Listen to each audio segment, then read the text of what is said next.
Hey guys, welcome back to EAK TV. I'm delighted to have Cherie Aimee with us, the communication strategist and blockchain advisor. Welcome to the show. Thank you so much. Thanks for having me.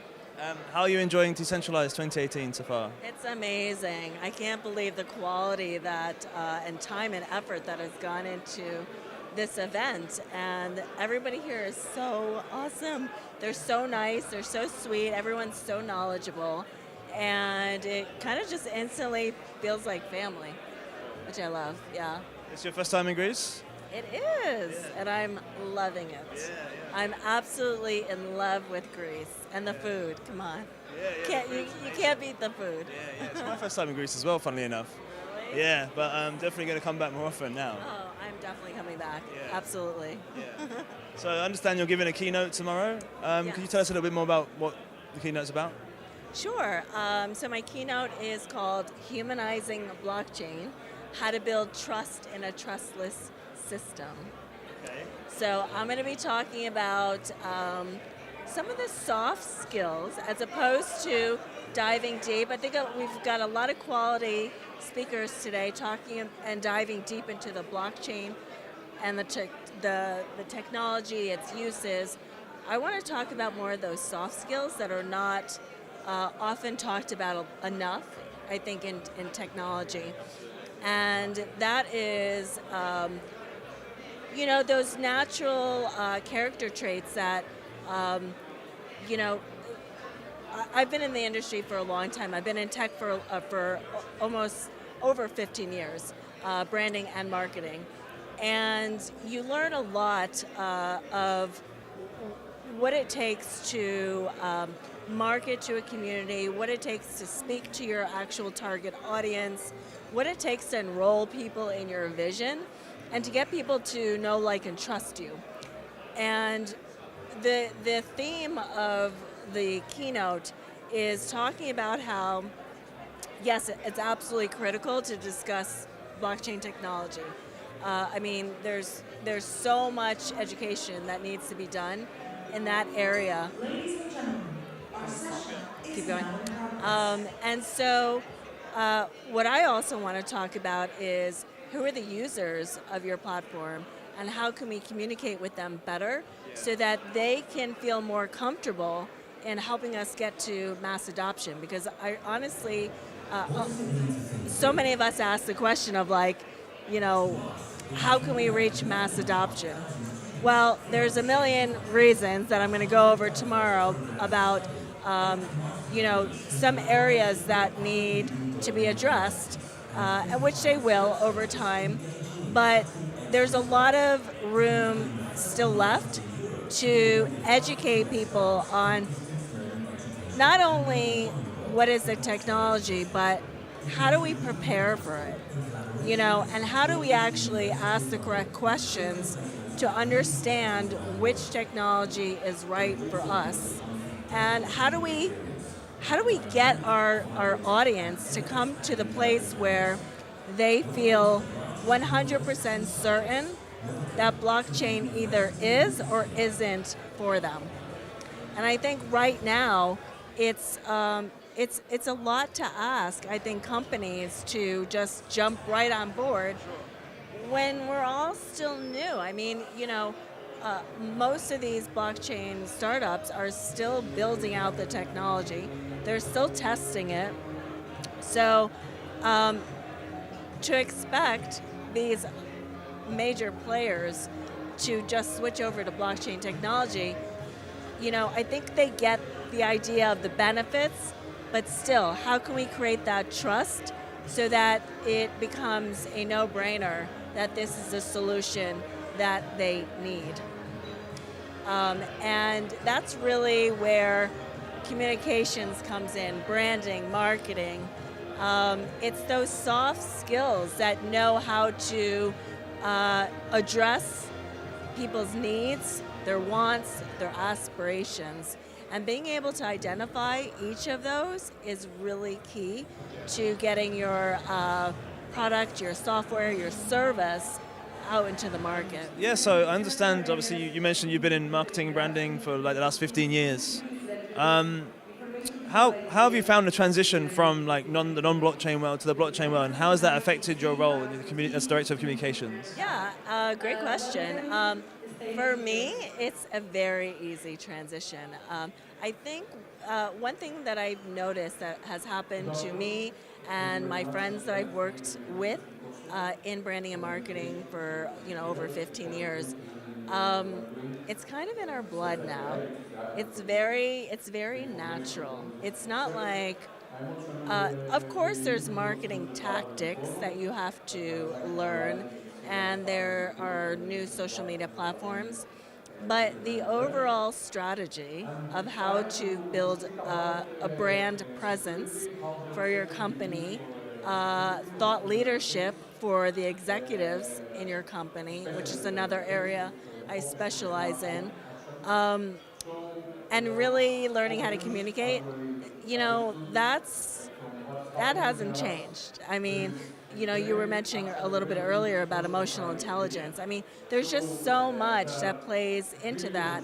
And but the biggest difference I would say that I've noticed is it's much harder for me to explain the necessity for this level of communication strategy, brand awareness, and marketing in the blockchain space for many of these founders, because everyone is so heavily focused on the technology, which as they should be, right? Because if the technology doesn't work, you don't have anything, right? So I get that, absolutely. But there's still stories to tell. There's still people out there that are going to ultimately buy your product. And what I really would love to say to all, founders and high-level executives in these companies is, it may just be something you don't understand right now, but I always say that you could have the best marketing product in the world, right? If nobody knows about it, you're going to fail. I mean, hands down. You have to know how to get attention and the attention of the right people. And my advice is to hire the communications directors, hire the communication teams, and allow them to do what they do best. And more specifically is, it doesn't happen overnight. The reason that we're good at what we do is because we take the time to research our target market and make sure, right, that we understand exactly what it is that they want. And there's a really key distinction that I see being made as a mistake a lot. And that is, a lot of times you get so excited. Here's blockchain, a new technology. This industry needs this product, right? So you go ahead, you invest all this money building what you believe, because you asked a few people too, and you believe that this industry needs this product. But see, there's a distinction that a communication strategist, a brand strategist, a marketing strategist will know if they know what they're doing. And that is, people don't buy what they need, they buy what they want. And I think what's going to happen is you're going to see a lot of startups that created their funding, their awareness for their product based on marketing the need for that product in the industry. And what's going to happen is, because they didn't do enough research to find out what they want, they're going to run into issues when they try to sell it. Because, again, people don't buy what they need, they buy what they want. So, for example, here's a good example. I've taught personal branding even for entrepreneurs and thought leaders, and similar to thought leadership, a thought leadership platform where people know who you are. You have media presence. People listen. You've got influence. And if I were to sell, what most people really need when they want to be featured in press, on TV, being interviewed, such as what we're doing here, they really honestly need confidence, right? But if I went out and sold confidence, no one would buy it. Because number one, that means they would have to admit that they don't have enough confidence. And people don't buy based on that. That's not enough of an urge. And number two is it's not attractive. So instead of selling what they need, which is confidence, I have to sell what they want. So a lot of times I have to package up confidence as thought leadership, as personal branding. Yeah, absolutely.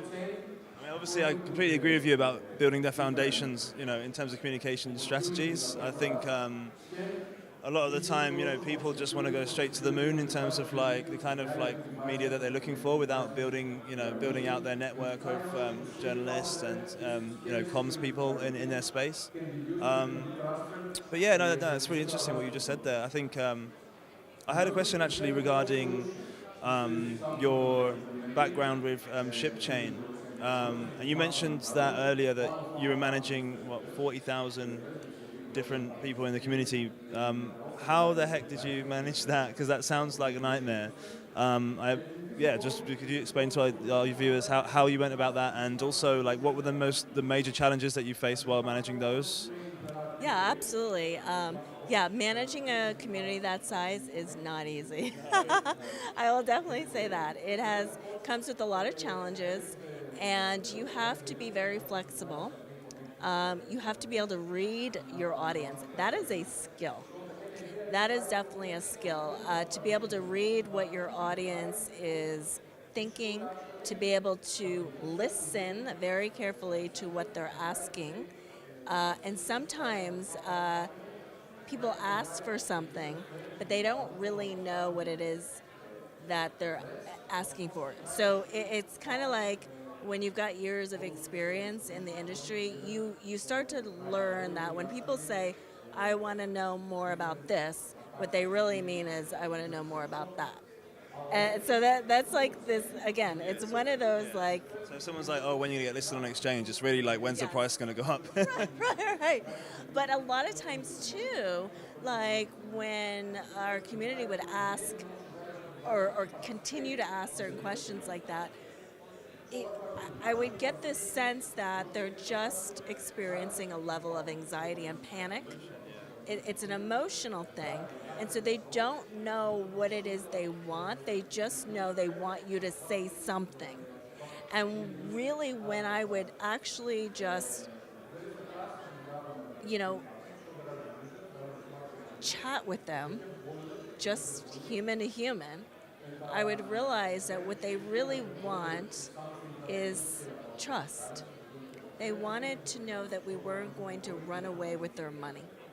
They wanted to know that we were working and doing what we promised we would do with the funding that we received. And so a lot of times you have to take that as a cue that you need to be putting out more content. And what I found was that the ones that were very heavily into the tech didn't understand that. And so what they kept saying is, no, we can't answer that. No, we can't answer that. No, we can't answer that. And really for somebody like me that's managed communities for years, what that means is, to them, you're pushing them away. And so my strategy in that is to start getting behind the scenes, taking, as I was managing this community, I was also surveying them in a way to see where their knowledge level was. How much did they know about blockchain? How much did they know about supply chain?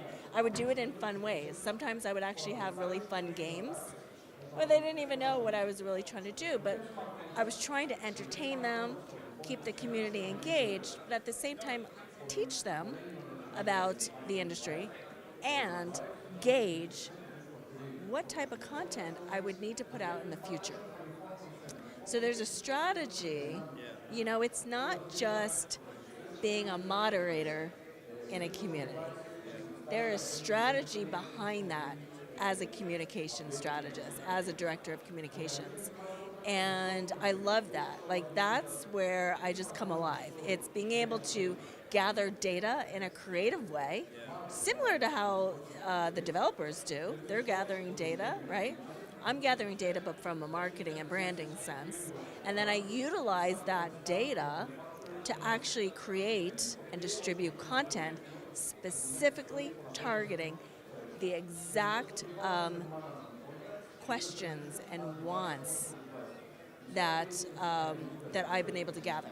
And so it really is a skill. And this is why I stress to all these blockchain startups out there, make sure you have a director of communications or an advisor that has those years of experience to be able to bring that to you. Because one thing I can say is, I always say there's like 3 different stages to blockchain startup.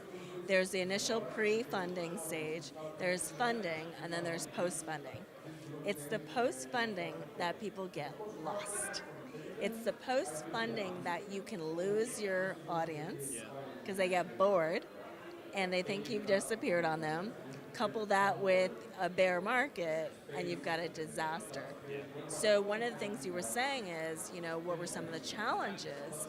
Well, the bear market for sure, but also being able to manage that third phase.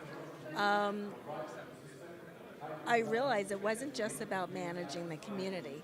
I actually had to manage the internal team as well, because it was no longer what was familiar to them and what was in their range of understanding when it came to branding and marketing. So you really almost have to, you know, I think in that third phase is where everyone really has to shine in their individual skills. So in the beginning, you know, it's all rah, you come together, you know, you do a great launch, you get that funding, and then by that third phase, though, you got to branch out. The marketing people need to be able to focus and do what they do best. The tech people need to focus on the product, do what they do best. You know, and all the other teams just need to really focus on what they do best. And I would say the biggest awakening was really that third phase and realizing how much of a role communications, both internally and externally, has an impact on the future success of that startup. For sure. Like, I mean, I've seen, you know, through my colleagues and whatnot, where, you know, we've worked with partners before and they're right up until funding and then they don't need any PR anymore, which is like really, really strange. Suddenly they've got all these stakeholders, so if anything, this is when they really need to turn it on, do you know what I mean, as you mentioned. And I think what you said there about monitoring the community, I think it just goes to show that there's no one size fits all because every community is different. And obviously, you know, some projects or some founders, you know, they just believe, right, we'll just get this media, tick box. But, you know, obviously what you need to understand is that every community is different, has different wants and needs, like you mentioned. Absolutely. Yeah. Absolutely. And there is a way. There is a way to manage both your investors and your future users of your platform. And it's a strategic move. And again, you have to let your marketing people do what they do best, because you cannot push your investors away, because, you know, everything is on social media now, and you will end up with a nightmare on social media if you ignore your investors. So obviously there's priorities. You've got to go out and build a great product, but you do need a communications team that knows what they're doing. And one of the ways you will know if they know what they're doing is if they're actually taking the time to build out a strategy. And I have seen many companies not even know what a strategy is. And so when you say what's the difference between years ago and my experience in advertising and marketing and branding, for Fortune 500 companies, um, that's one of the biggest differences I would say. Is it's a job internally and externally. Yeah. So during your time at ShipChain, what was the best marketing like tools that you guys, not tools, but like like in terms of like the promotions that you guys did? Like, I mean, I imagine you guys must have exhibitioned at some events. I imagine you guys, I don't know if you guys did an airdrop or anything like that, but all these different marketing options. Like, what do you think was the best one for ShipChain? Like, what had the best results? The airdrop was definitely a huge hit. I mean, yeah, if people didn't make it on time, they were devastated. So that hands down was a huge hit. It really helped us grow the community. It brought everyone together. We had an amazing culture in our community. And so I would definitely say that's the best. Some other things we did were meetups in different locations. So we had meetups in London, we had meetups in Tokyo, I believe, LA, New York, and again, it's about building that relationship. And our community really felt like a family. They would come in every day, and people would say, "Oh my God, you guys have the best community." It was hopping. I mean, on Telegram, really at our height, we had thousands of notifications a day because the conversation was 24/7. So I ended up having to, wasn't just myself, I ended up hiring a staff of moderators. You need to sleep, right? Oh, and in the beginning, I did not. I was like, am I allowed to sleep? But once I hired people, I was finally able to sleep. But yeah, it took a whole team. Everyone was amazing. So, but it was really, they felt the love. There was a lot of love, a lot of camaraderie. And one of my biggest aspirations with communities is knowing that to build a successful community, you need to make sure that they feel a part of what you're building. And I think in the beginning, when you have a couple of founders, it's great, to build hype. You've got, this great guy with this background, this great guy with this background. That's great. But at a certain point, you need to remember now, you're starting to hire staff. Your community is literally a part of your culture now. So it is a we thing, right? It's a we thing. And in your press, in your marketing, in your communications, you got to make sure it's a we thing coming together to build the future. So what are the next steps for you then? Understand that you're obviously doing some communication strategy and advising other blockchain startups. So what are you working on right now, and what are you looking towards in the next 6 months or so? Yeah, so I'm definitely supporting some women-founded companies right now. And I do get asked almost every day to look at new projects. So that's really exciting. I have a big one even that I'm looking at right now that's very, very promising. So I'm excited about that. Unfortunately, I can't. Which one's that? I can't name just yet. I know. That's got to be so annoying when you get that.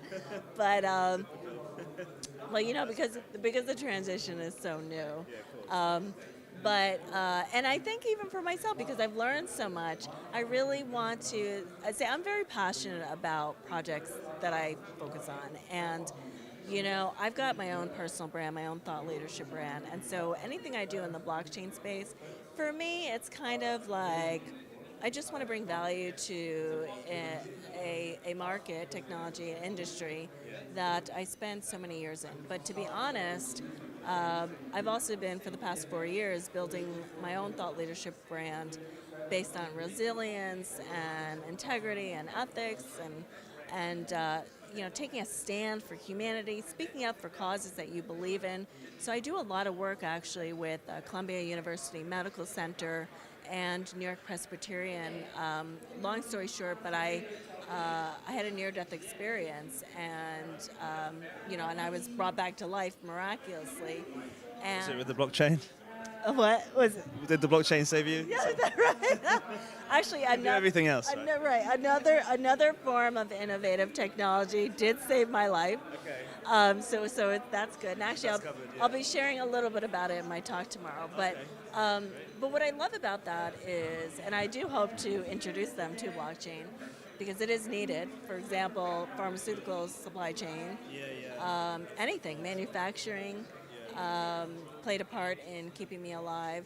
And so I do a lot of brand ambassador work for these companies. I do a lot of promotional campaigns. I'm in a few commercials. And so I kind of also have that world going on. I was just on the Dr. Oz show, which was really exciting. Yeah, that was very, very exciting. Yeah. So, there's a lot definitely going on. I'm going to be working on a book. But I think for 2019, I definitely want to continue speaking. I want to continue educating people in blockchain, and also, also the branding and the marketing aspect. Advising, but doing it in a way that I feel very passionate about the products and the companies that I'm supporting. So I'll be definitely more selective in 2019, but it's exciting. So which kind of companies and products or technologies are you specifically looking at right now? I think what would probably be best. First of all, I love supply chain. I like. It's so funny for me to even say that. Right. And I fell in love with supply chain. I mean, it's one of the right. It doesn't sound very sexy, does it? Isn't that funny? But I'm telling you, I love supply chain. I've become obsessed with it. I find it to be so fascinating. It literally impacts just about every single person on this planet. I didn't really know much about it prior to ShipChain, and I think it does such a service to the world that I think people need to know more about it. I think, for so many years, we just don't really know how goods are transported or how our clothes end up on our back. We really don't think about that. But it's a very fascinating process. I would love to still be involved with that. Maybe a little bit more aligned with my medical history, and so maybe pharmaceutical type supply chain, maybe something that's more aligned with hospitals and medical care, and also women-founded companies. I think would be wonderful to support. So so that's probably my focus. Yeah. That's all fascinating. I mean, I think we could actually sit here all day and speak about this. So where can our viewers find out more about you? So right now you can go to, you can follow me on Twitter actually, it's probably the best, which is at XO Cherie Aimee. That's XOCherieAimee. That's the best place, yeah. Okay. Thanks guys. That's the AKTV. Thanks for your time today, Cherie. Thank you so much. That's a wrap. Subscribe below.